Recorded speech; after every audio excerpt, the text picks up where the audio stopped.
Welcome to Copper News 24. I'm Ojuko Helen, and these are the trending stories in Nigeria today. Firstly, President of the Senate, Godswill Akpabio, has urged President Bola Ahmed Tinubu to issue a stern warning to some ministers in his cabinet. Those who disregard invitations by the National Assembly.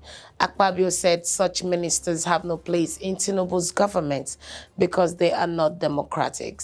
He made this call on Wednesday when the president presented 2025 budget estimates of 49.70 trillion naira before a joint section of the National Assembly. In a remark before a full House consisting members of the Senate and the House of Representatives, Akpabio said those who disregard invitation by the National Assembly are not democratic and therefore have no place in Tinubu's cabinet. Meanwhile, the sum of 15.9 billion naira has been earmarked by the State House for the purchase of tires for bulletproof vehicles, sports utility vehicles, operational vehicles, playing cars, and the construction of an office complex for special advisors and senior special assistants. The total sum of 5.49 billion naira has also been proposed for the annual maintenance of the presidential villa. These details were disclosed in the newly released 2025 appropriation bill by the Budget Office of the Federation on Thursday, being today. President Bola Ahmed Tinubu presented the budget titled Budget of Restoration, Securing Peace, Rebuilding Prosperity to a joint section of the National Assembly on Wednesday, outlining an ambitious 49.70 trillion naira spending plan. The budget prioritizes defense, infrastructure, and human capital development with a project deficit of 13.39 trillion naira to be financed through borrowing. Speaking at the National Assembly, Tinubu stressed his administration's commitment to strengthening security and revamping the nation's infrastructure. Moving on, Lagos Dr. Femi Olaleye has returned to Instagram to celebrate his freedom after an appeal court nullified his rape conviction.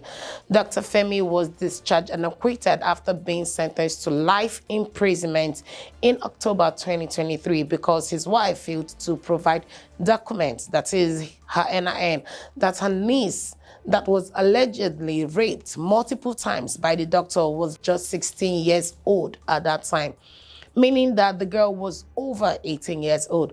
But the wife only wanted to teach him, the doctor, a lesson. He was also accused of forcing her to watch pornography. 6 witnesses, the girl, the defendant's wife, a medical doctor, a childcare expert, and 2 police officers were involved in the investigation and testified in the trial. Let's take a look at the trending global stories. Jamaica has made the first move to dethrone King Charles as head of state in a bid to become a republic. The country seeks to abolish the constitutional monarchy in a recent bill tabled in the Jamaican parliament. Jamaica is one of the 14 realms where the king, now 76 years old, is head of state. On December 10th, Jamaica's minister, Marlene Malahofort, introduced the legislation to start the process of replacing King Charles with a Jamaican president. If the bill is passed, a Jamaican president will assume the role of ceremonial head of state, while the prime minister will serve as head of government. Fort has previously said that Jamaica would move to become a republic by the next general election in 2025, according to the BBC.